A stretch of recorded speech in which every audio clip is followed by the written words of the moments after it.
Bonjour et bienvenue dans cette vidéo consacrée à l'affaire Glencore, l'affaire de l'assassinat de Martínez Zogo, aussi sur les défis de la lutte contre la corruption et l'impunité.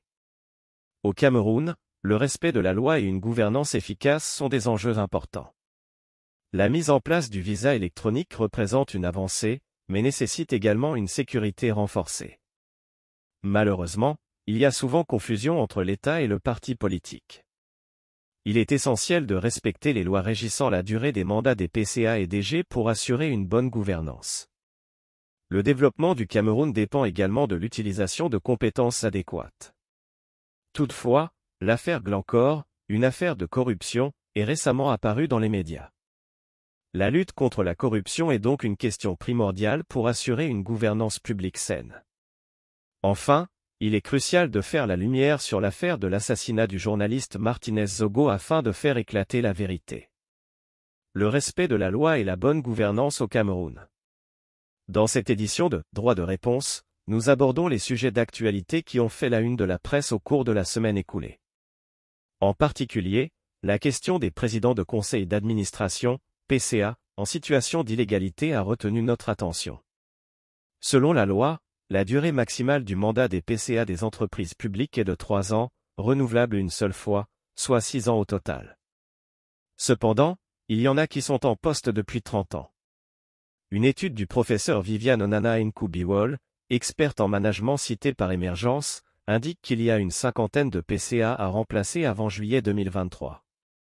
Cette situation soulève non seulement le problème de la délinquance administrative préjudiciable à l'ordre républicain, mais aussi la question du respect des lois en vigueur dans notre pays et donc de la gouvernance.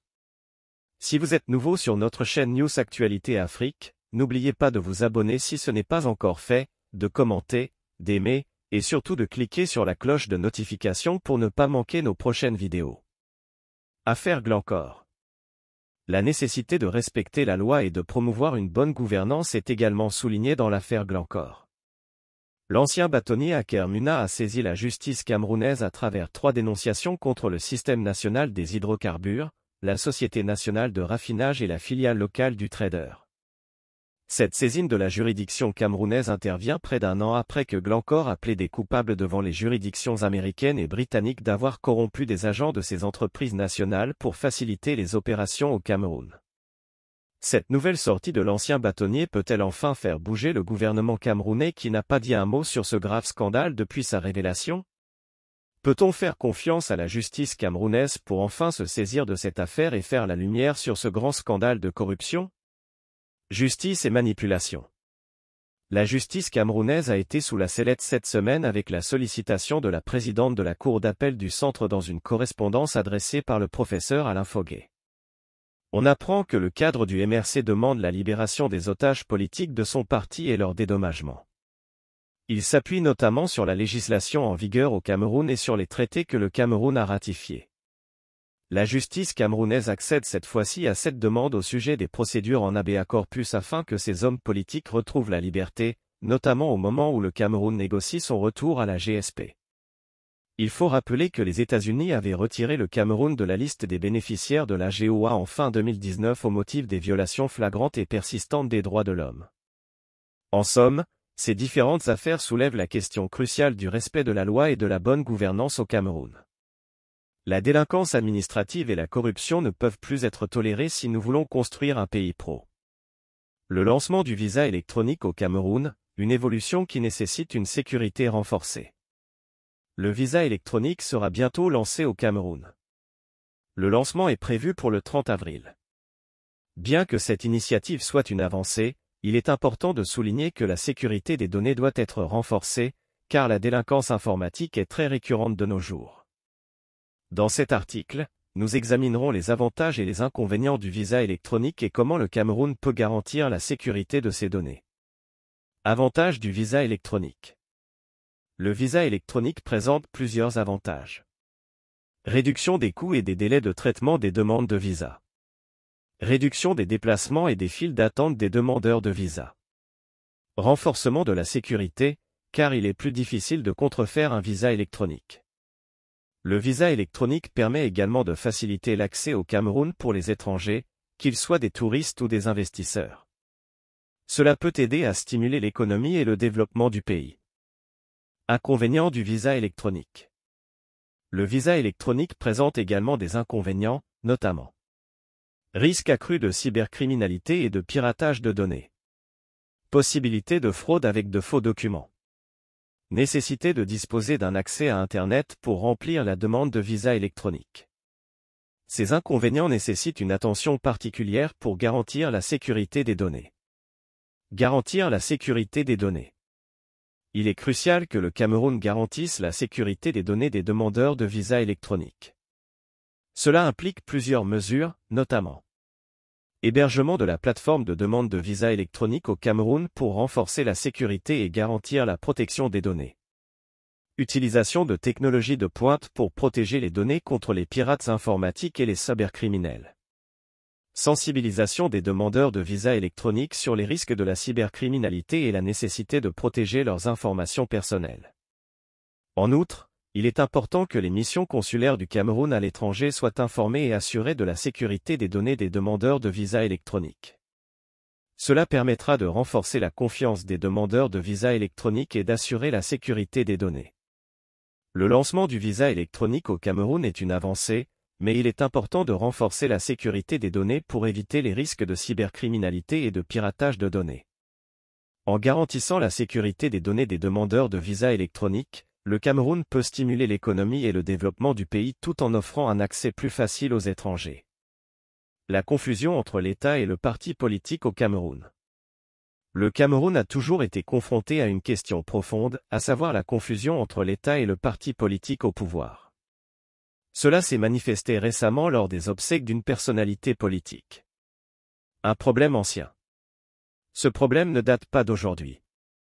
Depuis que le chef de l'État, le président national de RDC Paul Biya, n'a pas compris la nécessité, lorsqu'il a été élu président, de se retirer avec le courrier qui est parti, il y a confusion entre l'État et le parti. Les acteurs sont des institutions de l'État et ceux qui incarnent l'État, mais qui voient jouer un rôle partisan en envoyant des messages partisans et en étant responsables partisans de représenter leurs camarades. Tout cela devrait se faire dans le cadre du parti politique et non lié à l'État. Une confusion lors des obsèques. Lorsque l'État s'en mêle, il y a confusion entre l'État et le parti. Cela a été le cas lors des obsèques de personnalités politiques où le chef de l'État prend des dispositions pour que la famille concernée soit présente, ainsi que les personnalités concernées. Le représentant du chef de l'État doit être présent ce jour-là. Généralement, la formule indiquée est le représentant personnel du chef de l'État.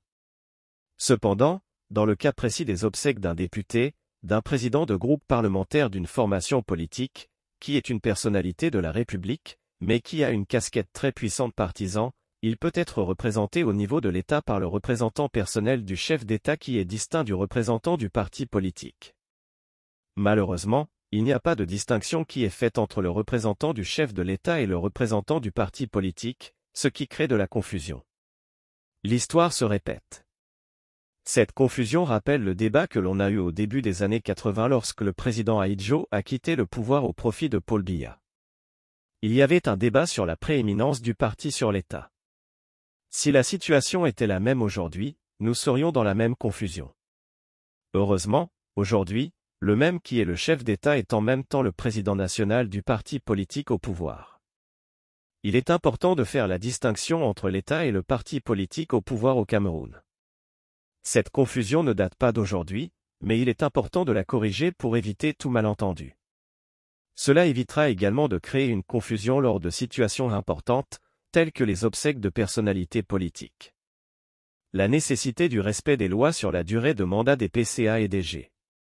La correspondance adressée au directeur général de l'hôpital général de Yaoundé, ainsi qu'à une vingtaine d'autres personnes, a mis en évidence la nécessité de prendre des dispositions sécuritaires, humanitaires et sociales pour assurer des funérailles dans les règles pour un camarade décédé. Le respect de la durée maximale de mandat des présidents de conseil d'administration, PCA, et des directeurs généraux, DG, est crucial pour garantir l'état de droit et le respect des règles en vigueur dans le pays. Les mandats de PCA et de DG. Selon les lois en vigueur en 2017, le mandat d'un président de conseil d'administration est de 3 ans, renouvelable une seule fois, soit une durée maximale de 6 ans. Pour le directeur général, la durée maximale du mandat est de 9 ans. Toutefois, le non-respect de ces dispositions légales est un problème majeur dans certaines institutions.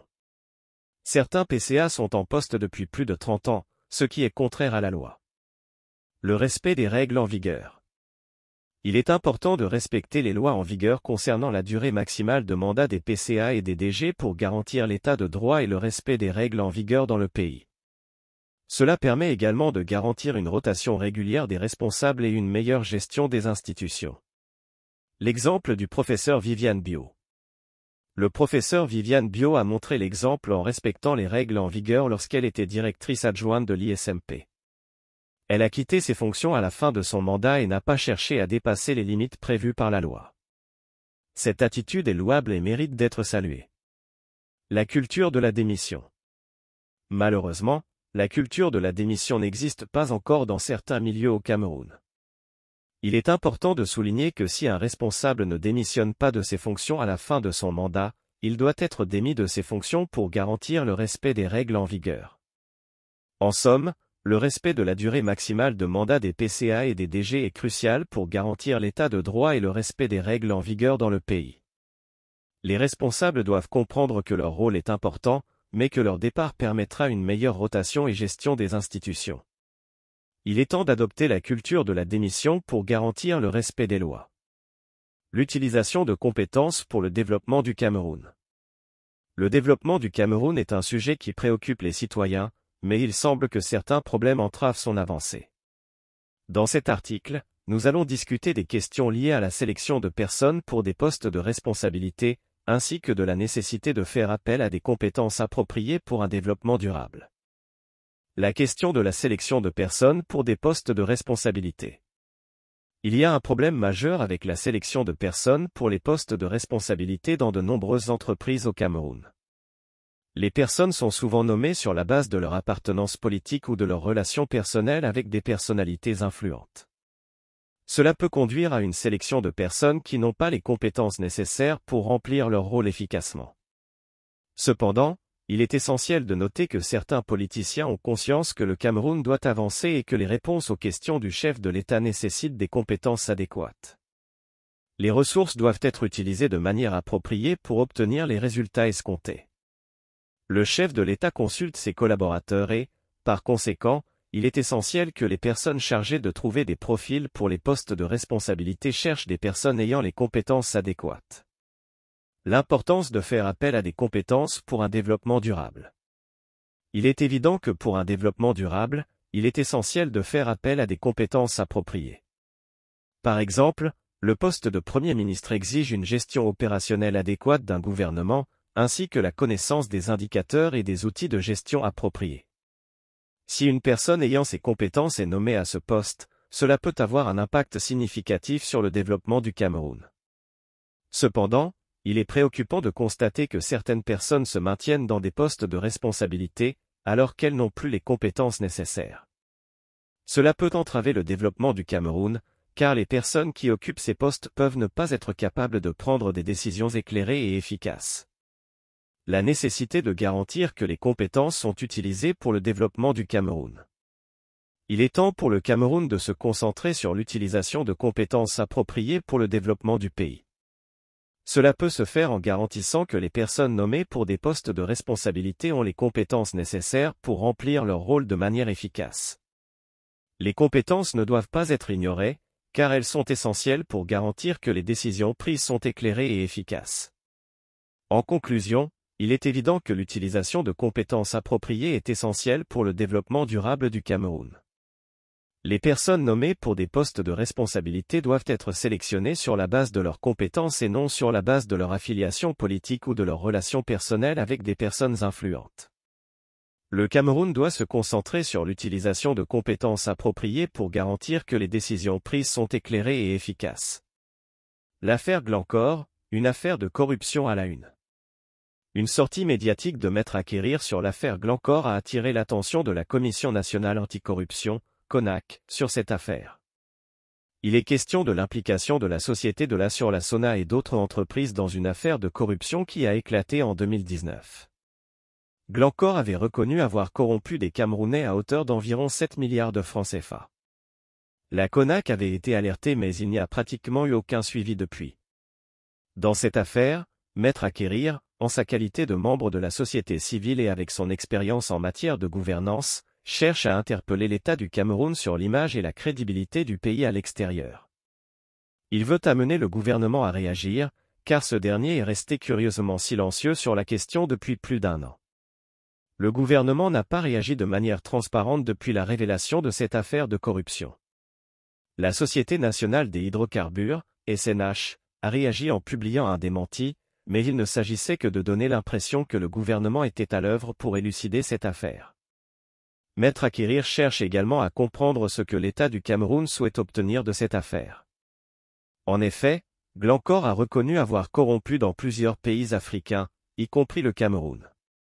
Le montant total de la corruption s'élève à 17 milliards de francs CFA, dont une partie doit revenir au Cameroun. La question se pose de savoir si le gouvernement veut véritablement obtenir cet argent et si cela bénéficiera réellement au pays. Glencore est prêt à restituer l'argent corrompu, mais les actions de l'État du Cameroun restent floues à ce sujet. Le dépôt de plainte de Maître Akérir ne garantit pas une issue favorable, car cela impliquerait que le gouvernement reconnaisse les personnes corrompues, y compris à la SNH. Mais pour le moment, le silence du gouvernement sur cette affaire soulève des interrogations sur la volonté réelle de l'État de faire toute la lumière sur cette affaire. La gouvernance publique au Cameroun, une question de lutte contre la corruption. La gouvernance publique et la lutte contre la corruption sont des enjeux majeurs pour le bâtonnier du Cameroun, qui craint que ses compatriotes ne l'abandonnent dans cette lutte essentielle. Pourtant, l'État du Cameroun ne semble pas manifester une volonté de transparence dans cette affaire. La corruption est un danger pour le pays, en particulier pour son image auprès des investisseurs étrangers. Les dirigeants de la Société nationale des hydrocarbures, SNH, doivent être connus et transparents, et ne pas être influencés par des pots de vin. La gouvernance publique doit permettre de récompenser les compétences et les performances plutôt que la médiocrité. Cependant, la gouvernance ne peut pas être réduite à un statut qui permettrait de rester en place pendant 15 ou 40 ans. Au contraire, les compétences doivent être utilisées à leur maximum et récompensées par des promotions et des opportunités de développement. La lutte contre la corruption est également liée à la gouvernance publique et doit être prise en compte à tous les niveaux. Le Cameroun a ratifié de nombreux traités et conventions en matière de lutte contre la corruption, mais il semble que ces engagements ne soient pas respectés. Les militants du MRC sont incarcérés et les procédures judiciaires ne semblent pas respecter les normes en vigueur dans le pays et les accords internationaux. Dans une telle situation, il est important de montrer que la législation interne est respectée, que les traités de coopération sont pris en compte et que le Cameroun est un pays transparent et fiable pour les investisseurs étrangers. La justice camerounaise doit prendre des décisions justes et les dirigeants doivent montrer une meilleure image du pays. Il est temps de prendre des mesures concrètes pour améliorer la gouvernance publique et lutter efficacement contre la corruption. Cela passera par une réelle volonté politique de la part des dirigeants et par une prise de conscience collective de l'importance de ces enjeux pour le futur du pays. Point important à retenir. La gouvernance publique et la lutte contre la corruption sont des enjeux majeurs pour le Cameroun. L'État du Cameroun ne semble pas manifester une volonté de transparence dans cette affaire. La corruption est un danger pour le pays et son image auprès des investisseurs étrangers. Les compétences doivent être utilisées à leur maximum et récompensées par des promotions et des opportunités de développement. Le Cameroun a ratifié de nombreux traités et conventions en matière de lutte contre la corruption, mais il semble que ces engagements ne soient pas respectés. Il est temps de prendre des mesures concrètes pour améliorer la gouvernance publique et lutter efficacement contre la corruption. L'affaire Martinez, la vérité doit être dite. Une nouvelle exposition médiatique. Radio Equinox et Equinox Télévision ont décidé de mettre en avant une nouvelle exposition de l'affaire Martinez. Cette affaire a débuté avec l'assassinat d'un confrère et a conduit à l'ouverture d'une enquête qui a suivi une procédure passée par le tribunal militaire. Dans cette affaire, il y a des inculpés, des avocats qui défendent leurs clients et chaque avocat est dans son rôle lorsqu'il défend son client. Les suspects et les avocats. Dans cette affaire, il y a déjà des inculpés, des justes insouciants et des personnes sous suspicion. Récemment, l'actualité portait sur la possibilité de la liberté provisoire pour l'un des inculpés. La feuille a été mise en délibéré pour être lue à la fin du mois. On continue à suivre l'affaire et on rend compte chaque fois qu'il y a une information nouvelle. Focus sur l'actualité. Nous voulons savoir qui a tué Martinez et qui est le commanditaire de cette affaire. Pour le reste, chaque média est libre dans ses développements en fonction de l'avis éditorial d'analyser les événements en tenant compte des développements. Il y a beaucoup de développements dans cette affaire, mais nous restons focus sur l'actualité, sur ce qui se passe. La justice camerounaise doit faire son travail. La vérité doit être dite et la justice camerounaise, telle qu'elle se présente aujourd'hui et telle que vous la connaissez, doit faire son travail. Malgré les pressions et les tracasseries qui sont évoquées par des confrères qui n'étaient pas convaincus lorsque cette procédure a commencé au niveau du 7, nous comptons sur elle pour rendre une décision juste dans cette affaire. Depuis la mise en détention provisoire d'un homme d'affaires de la taille de M. Martinez, nous avons commencé à penser que la justice camerounaise va faire son travail. L'affaire Martinez reste une affaire complexe et nous ne disposons pas de toutes les données de cette procédure. Cependant, nous suivons de près l'évolution de cette affaire et nous continuerons à rendre compte de ce qui se passe. La date du 27 avril est un nouveau développement et nous attendons de savoir ce qui va se passer. La justice doit être rendue et la vérité doit être dite. Nous arrivons à la fin de cette vidéo, nous vous remercions pour votre temps et encore une fois, si vous êtes nouveau sur notre chaîne News Actualité Afrique consacrée à l'actualité africaine, n'oubliez pas de vous abonner si ce n'est pas encore fait, de commenter, n'oubliez pas d'aimer, et surtout de cliquer sur la cloche de notification pour ne pas manquer nos prochaines vidéos.